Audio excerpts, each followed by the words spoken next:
जय हिंद दोस्तों। आज हम आप लोगों के बीच एक नया टॉपिक लेकर आए हैं। बीएसएससी द्वितीय इंटर स्तरीय भर्ती परीक्षा। इसमें जो है ना आज से लगभग 14 अगस्त को जो है ना आपका हिंदुस्तान पेपर में खबर छपी थी, जिसमें पंचायत सचिव और राजस्व कर्मचारी का जो है ना 3500 पद आपको जल्द ही आपको इसका नोटिफिकेशन आने वाला है और फॉर्म फिलअप होने वाला है। कैबिनेट की तरफ से इसको मंजूरी मिल चुका है।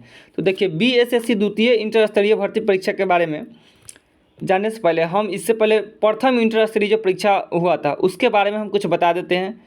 अब देखिए, इसमें हम इसलिए बता देते हैं कि इस प्रथम इंटर स्तरीय जो परीक्षा हुआ था उसमें हमने खुद दिया था एग्ज़ाम। मैंने पीटी और मेंस दोनों का जो है ना क्वालिफाई किया था। फिर इसके बाद बताएंगे कैसे कौन कौन सा आपका मैंने बुक फॉलो किया था और कैसे तैयारी किया था उसको भी बताएंगे। और फिलहाल अभी जो वैकेंसी आने वाली है उसको कैसे तैयारी करें उसको भी हम चर्चा करने वाले। तो इसलिए जो है ना देखिए, पॉइंट्स हम कुछ लिखे हैं, देखिए इन पॉइंट्स को, और उसके बाद आगे हम चर्चा करते हैं। सबसे पहले देखिए, यह है पंचायत सचिव और राजस्व कर्मचारी। इसका 3500 पद आपको दिया गया है पेपर में कि 3500 पद जो है ना आपको देखने का मिलेगा, इससे ज़्यादा भी नहीं मिलेगा।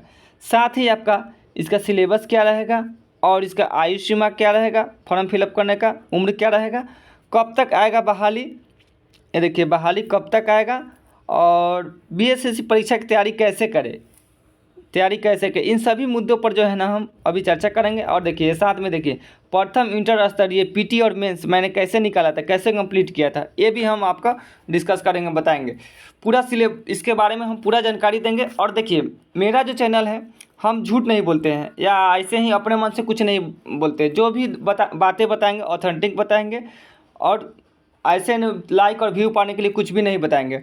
हमने इसको एग्ज़ाम को प्रथम इंटर स्तरीय परीक्षा दिया था, इसलिए जो है ना इसके बारे में अच्छा खासा हम इस टॉपिक और इस एग्ज़ाम के बारे में जानते हैं। तो आप लोगों को कोई भी कमेंट होगा सभी कमेंट का और क्वेश्चन का हम जवाब देंगे। साथ ही जो भी मेरे चैनल पर नए हैं उस चैनल को सब्सक्राइब कर ले, ताकि इससे रिलेटेड जो भी आपको इन्फॉर्मेशन आए और कैसे तैयारी करना है, कौन कौन टॉपिक आपको पढ़ना है, सभी हम इस पर डिस्कस करेंगे। कौन कौन सा बुक पढ़ना है सभी इसमें डिस्कस करेंगे। साथ ही आप लोग देखे होंगे बिहार एलआरसी क्लर्क का जो एग्ज़ाम हुआ था, मैंने पूरा एग्ज़ाम उसका एनालिसिस किया था, कवर किया था, हर एक चीज़ बताया था उसमें। अभी एग्ज़ाम उसका हो चुका है, आंसर की जारी होने वाला है। तो हम ऐसे ही आपको झूठ नहीं बोलते, जो भी बातें बताएंगे ऑथेंटिक्स बातें बताएंगे और सच बताएंगे। तो आप इस चैनल पर बिलीव कर सकते हैं, विश्वास कर सकते हैं कि जो भी इन्फॉर्मेशन आपको सच मिलेगा। तो आप लोग ज़रूर चैनल को सब्सक्राइब कर लीजिएगा। और आगे चलिए, आगे बताते हैं। देखिए नेक्स्ट है आपका, ये देखिए, ये आपका जो है ना हिंदुस्तान पेपर में लगभग 14 के डेट में आपको आया था, ये 14 अगस्त को। ये देखिए 10,000 पदों पर अस्थायी बहाली होगी, जिसमें से आपको देखिए पंचायत सचिव का 3532 पद है और राजस्व कर्मचारी का 3500 पद है। ये आपका बीएसएससी के थ्रू होगा, बाद बाकी जो है ना बीपीएससी के थ्रू होगा आपका बहाली। ठीक है, आगे देखिए, नेक्स्ट देखिए इसका सबसे पहले बात कर लेते हैं उम्र सीमा क्या रहने वाला है। तो देखिए, प्रथम इंटर स्तरीय बहाली जो हुआ था उसका बात कर ले, तो उसमें जो है ना आपका न्यूनतम आयु सीमा आपका 18 वर्ष दिया गया था। ये देखिए न्यूनतम आयु सीमा आपका 18 वर्ष। जिनका भी इंटर पास कर लिए वो ये फॉर्म को फिलअप कर सकते हैं। और देखिए उसके बाद बात कर सकते हैं, न्यूनतम आयु सीमा 18 वर्ष है। अधिकतम की बात करें तो देखिए अधिकतम आयु सीमा आपका जनरल कैटेगरी के जो है ना 37 वर्ष दिया गया है। जनरल कैटेगरी के जो है मेल और फीमेल है वो 37 वर्ष तक जो है वो फॉर्म भर सकते हैं। आगे बात कर लेते हैं ओबीसी का। ओबीसी जो है ना 40 वर्ष तक के जो है मेल और फीमेल है वो आपका ये फॉर्म भर सकते हैं। और जो SC ST के हैं जो 42 साल तक के हैं वो आप इस फॉर्म को जो है ना फिलअप कर सकते हैं। ये आपका उम्र सीमा का बात हो गया। चलिए इससे आगे आते हैं।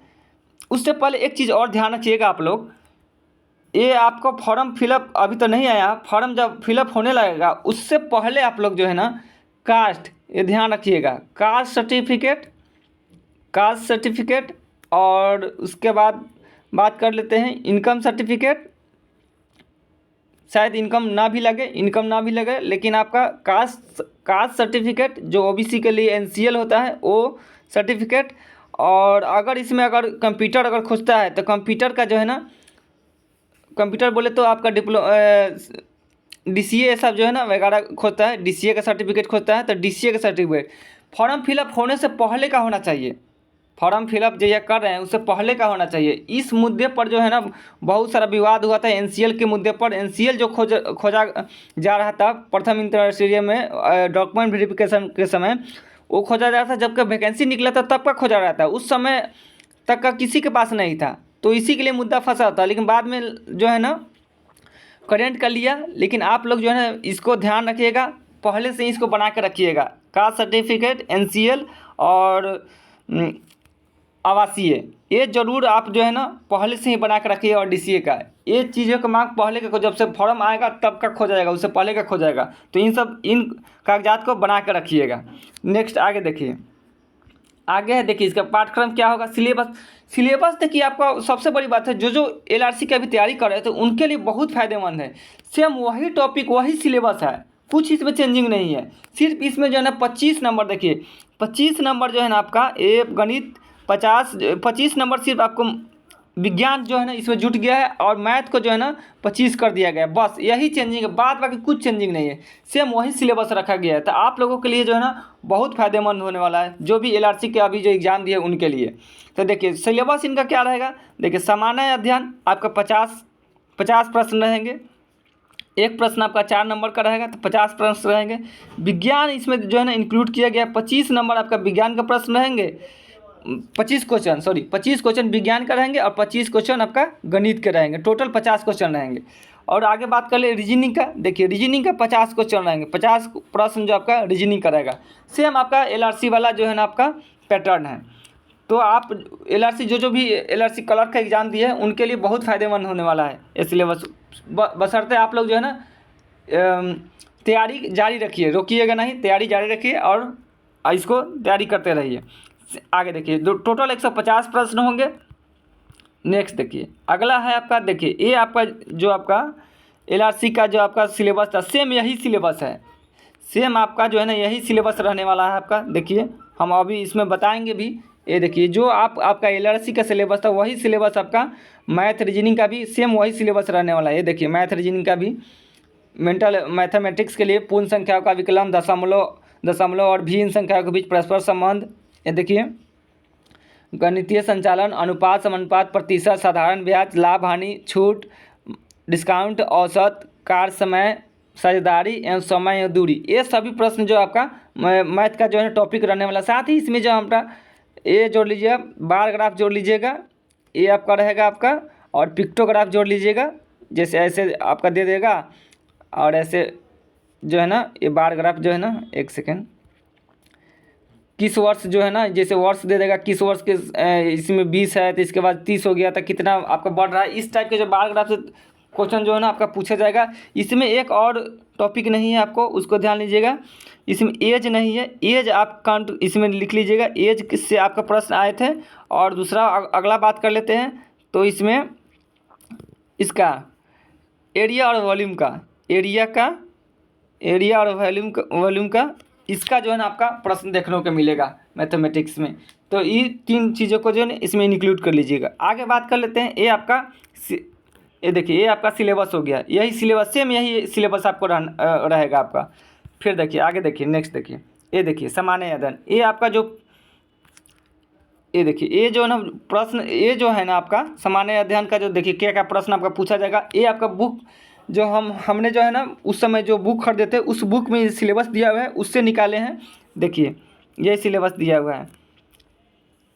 देखिए सामान्य जानकारी, समाज उनका अनुप्रयोग, संबंध में उसकी योग्यता की जांच करना, वर्तमान घटनाओं, दिन प्रतिदिन घटनाओं का सूक्ष्म अवलोकन तथा उनके प्रति वैज्ञानिक दृष्टिकोण जैसे मामले को जानकारी संबंधी ऐसे प्रश्न भी शामिल किए जाएंगे जिनके बारे में जानकारी रखने किसी भी शिक्षित व्यक्ति को अपेक्षा की जाती है। इसे बिहार, भारत और पड़ोसी देशों के संबंध में विशेष रूप से यथासंभव पूछे जाए। माने आप में इसमें जो है ना जो बिहार और बिहार से रिलेटेड जो भी आपका स्टेट है और पड़ोसी देश है उनसे भी प्रश्न पूछे जाएंगे। देखिए ये आपका है समसामयिक विषय जैसे वैज्ञानिक प्रगति, अंतर्राष्ट्रीय पुरस्कार, भारतीय भाषा, ये सभी आपका LRC में भी, ये सेम टॉपिक LRC में भी था और इसमें भी है, इंटर स्तरीय परीक्षा में भी है। देखिए फिर देखिए भारतीय भाषा, पुस्तक, लिपि, राजधानी, मुद्रा, खेल खिलाड़ी, महत्वपूर्ण घटनाएं, ये आपका बिहार एसएससी का सिलेबस है। आगे बात कर लेते हैं। देखिए भारत और उसके पड़ोसी देश और देशों के इतिहास, भारत का इतिहास, संस्कृति, भूगोल, आर्थिक प्रदेश, स्वतंत्रता आंदोलन, भारतीय कृषि तथा प्राकृतिक संसाधनों की प्रमुख विशेषताएं एवं भारत का संविधान, ये सब जो है ना आपका बिहार इंटर स्तरीय का आपका जो है ना सिलेबस है। देखिए जीके का। उसका देखिए राज्य व्यवस्था, राजनीतिक प्रणाली, पंचायती राज, सामुदायिक विकास कार्यक्रम, पंचवर्षीय योजना, राष्ट्रीय आंदोलन में बिहार का योगदान, इस सब से प्रश्न आपका पूछे जाएंगे। ये आपका इंटर स्तरीय जो है ना परीक्षा है उसका सिलेबस है। आगे बात कर लेते हैं। ये देखिए सभी पदों के लिए लिखित परीक्षा 2 चरणों में ली जाएगी, जिसमें प्रारंभिक परीक्षा पीटी में एक पत्र सामान्य ज्ञान प्रारंभिक का प्रश्न पत्र होंगे, जिसमें परीक्षा के विषय में प्रश्नों की संख्या निम्नलिखित होगी। देखिए सामान्य अध्ययन प्रश्नों की संख्या 50, सामान्य विज्ञान और गणित का प्रश्नों की संख्या 25, यानी 25 आपका विज्ञान होंगे और 25 आपका गणित होगा, और रीजनिंग का 50 प्रश्न होंगे। देखिए उसके बाद है प्रत्येक सही उत्तर के लिए 4 अंक निर्धारित किए गए हैं, अब प्रत्येक गलत उत्तर के लिए 1 अंक जो है ना आपका कटौती की जाएगी। परीक्षा का समय जो है ना अवधि आपका रहेगा 2 घंटा 15 मिनट का रहेगा। ये देखिए 2 घंटा 15 मिनट आपका एग्जाम का अवधि रहेगा। आगे देखिए इसमें जो है ना एक चीज़ और ख़ास है, आप इसमें बुक लेकर जा सकते हैं। एनसीईआरटी का जो है ना कोई भी बुक आप प्रॉपर प्रत्येक सब्जेक्ट का, जैसे आपका हो गया जीके का हो गया, मैथ का हो गया और रीजनिंग का हो गया, इसका बुक आप लेकर जा सकते हैं। आप इसमें बुक लेकर जा सकते हैं, जबकि सब्जेक्टिव बुक ऑब्जेक्टिव बुक नहीं होना चाहिए, लुसेंट ऐसा नहीं होना चाहिए। सब्जेक्टिव बुक एनसीईआरटी के कोई भी बुक आप जो है ना इसमें आप ले जा सकते हैं, बुक ले जाने की इसमें अनुमति रहती है। ठीक है, चलिए आगे बात कर लेते हैं। आप देखिए अब है कि इसका कैसे तैयारी करें, कौन सा बुक पढ़े। तो देखिए बुक की बात कर लेते हैं। तो जो अगर सेंट्रल एसएससी ये सब वगैरह की तैयारी करते हैं तो उनके लिए तो कोई बात नहीं, मैथ रीजनिंग उनके लिए सोचना नहीं है। लेकिन हाँ जीके है, तो जीके के कुछ जो है ना आप जीके लुसेंट हो, जीके के लिए हम बताएंगे कौन सा बुक आपको पढ़ना है और कैसे आपको तैयारी करना है। हाँ जो आपको सेंट्रल एसएससी ये सब की तैयारी नहीं करते हैं मेनली उनके लिए है। देखिए उनके लिए क्या है, वो सबसे पहले जो है ना ये देखिए कौन सा बुक फॉलो करें। उनके लिए है सबसे पहले कि वो आप क्या करें, आप एक नवीन अंकगणित आता है आर.एस. अग्रवाल का, नवीन अंकगणित है आर.एस. अग्रवाल का, जिसमें एस चंद्र का जो है प्रकाशन का है, वो बुक आप लोगों के लिए सूटेबल है। देखिए इसलिए बुक रमन इससे हम लोग तैयारी किए थे इसलिए बताए हैं। अगर आप लोगों को अगर और भी कोई बढ़िया बेटर बुक है तो उससे तैयारी मैथ का जो है ना उससे कर सकते हैं। लेकिन एक मिनिमम बुक मतलब कॉमन बुक बताए हैं जो सभी लोग इसको पढ़ते हैं।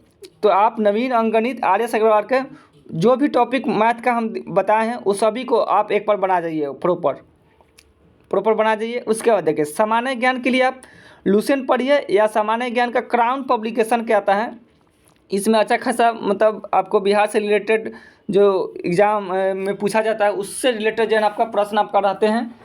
तो आप क्राउन पब्लिकेशन का जो है ना आप जीके सामान्य ज्ञान खरीद सकते हैं।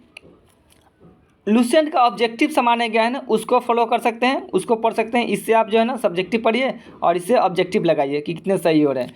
उसके बाद रीजनिंग के लिए, तो देखिए रीजनिंग के लिए कोई आप एक 50 क्वेश्चन का प्रैक्टिस सेट लगाइए, जो भी बुक हो उससे आप 50 क्वेश्चन जो है ना मिक्स क्वेश्चन बनाइए और इसमें से जो क्वेश्चन आपका गलत होते हैं उस टॉपिक को पढ़ जाइए। जैसे आप कोई भी टॉपिक एक ले लीजिए, सिटिंग अरेंजमेंट का आप इसमें बनाए सिटिंग अरेंजमेंट इसमें गलत हो गया तो आप सिटिंग अरेंजमेंट का पूरा एक जो है ना किसी यूट्यूब से आप पढ़ जाइए सिटिंग अरेंजमेंट, ताकि उसमें सिटिंग अरेंजमेंट कहीं दिक्कत नहीं हो। और उसके बाद जो है ना आप प्रैक्टिस सेट कीजिए। तब देखिए जब तक आपका फॉर्म फिलअप होगा, एग्ज़ाम का डेट आएगा, तब तक आप देखिए कितना बेटर कर जाइएगा, इससे बहुत बेटर कर जाइएगा। और जब जैसे ही आपका एग्ज़ाम आएगा फिर उसके बाद पैटर्न फिर हम बताएंगे कि कौन सा बुक फॉलो करना है और कैसे आगे जो तैयारी करना है। फिलहाल इतना जो है ना आप लोग ज़रूर कर लिए, अगर आप लोगों को बिलीव है तो, नहीं तो आप लोग जैसे आप लोगों को इच्छा वैसे कर सकते हैं। मेनली जो है ना जो नए स्टूडेंट है या जो थोड़ा अभी हाल फिलहाल में तैयारी की है उनके लिए हम बता रहे हैं। जो पहले से तैयारी कर रहे हैं तो उनको तो कोई बात नहीं, उनको प्रैक्टिस कीजिए, सेट मारिए, उनके लिए बेटर है। चलिए आगे देखिए, आगे है आपका करेंट अफेयर एक कोई बुक आप ले लीजिए और उसको करेंट अफेयर को पूरा कीजिए हर दिन या किसी का जो है ना वीडियो फॉलो देखिए, या मंथली करंट अफेयर लीजिए, हर महीने का करंट अफेयर लीजिए और उससे तैयारी कीजिए करंट अफेयर का, ठीक है। उसके बाद है आपका साइंस के लिए, साइंस 25 नंबर का है, तो साइंस के बुक के लिए आपको बात कर लेते हैं। साइंस के लिए मेरे ख्याल से आपको बताते हैं, आप लोगों को जो अच्छा लगे। SK झा सर का जो साइंस का बुक है आपका, वो आप इसके लिए पर्याप्त है, ज़्यादा डीप इसका साइंस नहीं पूछा जाता है, तो वो इसके लिए पर्याप्त है। आप SK झा सर का साइंस का बुक ले सकते हैं, या आपको जो भी प्रकाशन का बुक अगर अच्छा लगता है, ऑथेंटिक है, तो उसको आप फॉलो कर सकते हैं। आप इतना बुक आप जो है ना एग्ज़ाम नोटिफिकेशन आने तक आप जो है ना कवर कर लीजिए, और उसके बाद जब नोटिफिकेशन आ जाए, फॉर्म भरा जाए, उसके बाद सेट लगाइए, आप डेली सेट लगाइए और उसका जो है ना एनालिसिस कीजिए। उसके बाद देखिए कितना अच्छा आपका स्कोर जाता है और कैसा रहता है। आगे बात कर लेते हैं। नेक्स्ट देखिए कितना जो है ना आपको स्कोर लाना ज़रूरी है, कितना तक जो है ना कट ऑफ जा सकता है। देखिए तो कट ऑफ इसका जो जाता है ना, नंबर नहीं बताते हैं, वो जो है ना परसेंटाइल बताते हैं। किस में बताते हैं? परसेंटाइल बताते हैं। परसेंटाइल मार्क जो वो है ना, परसेंटाइल मार्क बताते हैं, परसेंटाइल कट ऑफ बताते हैं कि इतना परसेंटाइल गया और इतना परसेंटाइल पर रिजल्ट आया। वो कि प्रॉपर स्टूडेंट का जो है ना मार्क्स नहीं बताते हैं, सिर्फ परसेंटाइल मार्क्स बताते हैं कि इतना जो है परसेंटाइल पर जो है ना कट ऑफ गया है, आप जो इसके दायरे में है वो आ सकते हैं। तो देखिए 7,035 यानी 7,000 आपका पोस्ट हो गया, इसका 5 गुना रिजल्ट देगा, माने जितने वैकेंसी रहती है उसके 5 गुना रिजल्ट आपको दिया जाता है। तो 7 पचे 35,000 जो है ना आपका 35,000 आपका जो है ना PT मेंस के लिए जो है ना क्वालिफाई करेंगे बच्चे। अगर 7,000 पोस्ट आता है, अगर ज़्यादा आता है तो उसका 5 गुना आप ले लीजिएगा। 35,000 जो है ना ऐसे मिलनी चले तो 7 पचे 35,000 आपको मेंस के लिए क्वालिफाई करेंगे, और जितना सीट मेंस में जो क्वालिफाई करेंगे उसके बाद जितना सीट रहेगी उतना पर आपको भर्ती कर लिया जाएगा। तो 35,000 PT में बुलाएगा, तो कितना इसका PT का लगभग आप अगर बात करें तो कितना तक सेफ रहेगा आपका स्कोर। तो देखिए अभी जो पैटर्न, अभी जो एग्ज़ाम सब हो रहे हैं, अब थोड़ा लेवल अप हो गया है, बढ़ गया है पहले के मुकाबले, इसलिए ज़्यादा से ज़्यादा कोशिश करें आप 120 प्लस रहे। आप प्लस की बात कर रहे हैं, 120 प्लस रहे, कम नहीं रहे। आप 120 प्लस के मिनिमम जो है ना 120 से आपका ऊपर ही रहे, क्योंकि ये सब एग्ज़ाम में जो है ना कट ऑफ ज़्यादा जाते हैं, चाहे इंटर स्तरीय हो चाहे ग्रेजुएशन स्तरीय हो। यानी आप 120 प्लस करें, मैंने कम ही हो गया आपका, 120 से आप ऊपर ही रहें। लगभग आप 130 से ऊपर का कट ऑफ टारगेट करके चले, 130 का जो है ना आप लोग टारगेट करके चले जनरल वाले, और उसमें 5 नंबर 10 नंबर जो है ना आप OBC वाले कॉमर्स। लेकिन आप 130 टारगेट आप 130 करके चले, 130 से ऊपर का टारगेट करके चले, 130 प्लस का टारगेट करके चले कि इतना नंबर हमको PT में लाना है हर हाल में।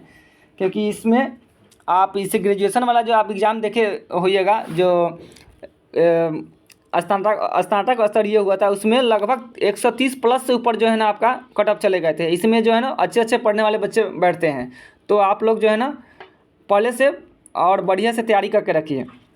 और भी इससे अपना बात करते थे कि हमने इसमें जो एग्ज़ाम दिया था तो हमारा इसमें सिलेक्शन क्यों नहीं हो पाया। तो देखिए हमने इसमें जो है ना PT और मेंस दोनों क्वालिफाई किए थे, PT और मेंस दोनों में मेरा रिजल्ट आया था, दोनों में। लेकिन उस समय जब वैकेंसी आया था, तो देखिए उसमें अधिकतर पोस्ट जो है ना टाइपिंग का था, टाइपिस्ट का था अधिकतर पोस्ट। सबसे ज़्यादा पोस्ट उसमें अगर कोई चीज़ का था तो टाइपिस्ट का था।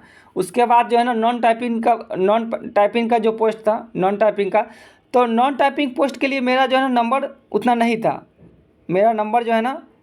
था, टाइपिस्ट वाला पोस्ट के लिए जो है ना मेरा सिलेक्शन हुआ था। लेकिन बैड लक, टाइपिंग हम क्वालिफाई नहीं कर पाए थे, नॉट क्वालिफाई, टाइपिंग जो है हम नॉट क्वालिफाई कर पाए, इसलिए जो है ना इसमें मेरा सिलेक्शन नहीं हो पाया। नॉन टाइपिंग वाले पोस्ट के लिए मेरा मार्क्स उतना नहीं था, और टाइपिस्ट वाला पोस्ट के लिए